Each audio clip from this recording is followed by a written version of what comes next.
अचानक cardiac arrest क्या है ये अरेस्ट?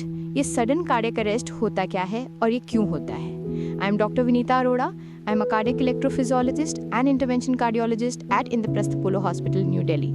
आइए बात करते हैं सडन कार्डियक अरेस्ट के बारे में. सडन अकस्मात, कार्डियक हार्ट दिल, अरेस्ट मतलब रुक गया. तो सडन अगर दिल की धड़कन रुक जाए उसको सडन कार्डियक अरेस्ट बोलते हैं. ये होता क्यों है? ये होता है बिजली की जो हमारे हार्ट की है उसके लोचा हो जाए. तो अब ये तो बड़ी इट्स अ ले मैन्स लैंग्वेज जिसमें मैंने आपको समझाया. Let's talk a little more वैज्ञानिक. हृदय के दो प्रणाली, साइंटिफिकली हार्ट में दो सिस्टम्स होते हैं जो भगवान ने बनाए हैं.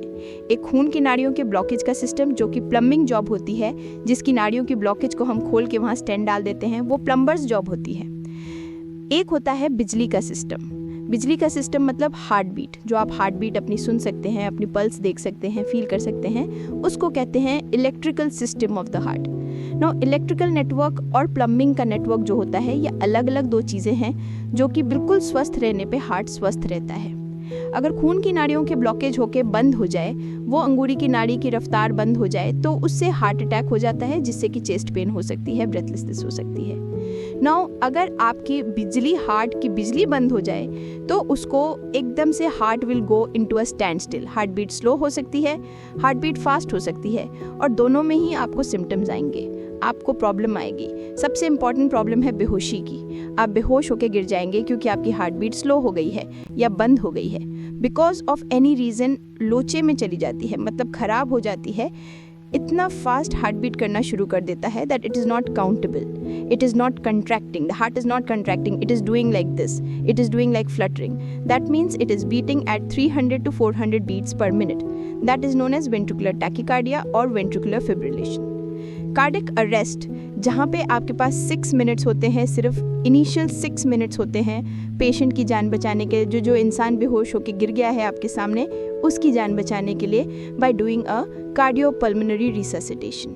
नाउ ये इस तरह से बिजली का लोचा, वेंट्रिकुलर टैकीकार्डिया और वेंट्रिकुलर फिब्रिलेशन होता क्यों है? देखिए, there are 2-3 reasons for that. अगर तो आपको पास्ट में हार्ट अटैक हो चुका है, आपके हार्ट के अंदर स्कार है, स्कार एरिया है, तो वहाँ से ये heart beat, extra heart beats निकलनी शुरू होती है जिनको हम एक्टॉपिक्स बोलते हैं, और वो इस तरह का heart beat fast ventricular tachycardia या वेंट्रिकुलर फिब्रिलेशन करके आपको सडन कार्डियक अरेस्ट दे सकती है. अगर आप हेल्दी हैं, जैसे मीर सिंह जानी साहब 42 की एज पे थे, healthy young person was there, अगर आपको ये तकलीफ होती है तो most probably it is either a genetic problem और a hereditary problem which is because of the gene sequence being wrong, and hereditary channelopathy है आपको, उसकी वजह से ये तकलीफ हो सकती है. Now when I am saying hereditary channelopathy, it sounds very sophisticated और I would say very technical. तो आपको समझना है कि आप इससे कैसे डिटेक्ट कर सकते हैं, कैसे बच सकते हैं.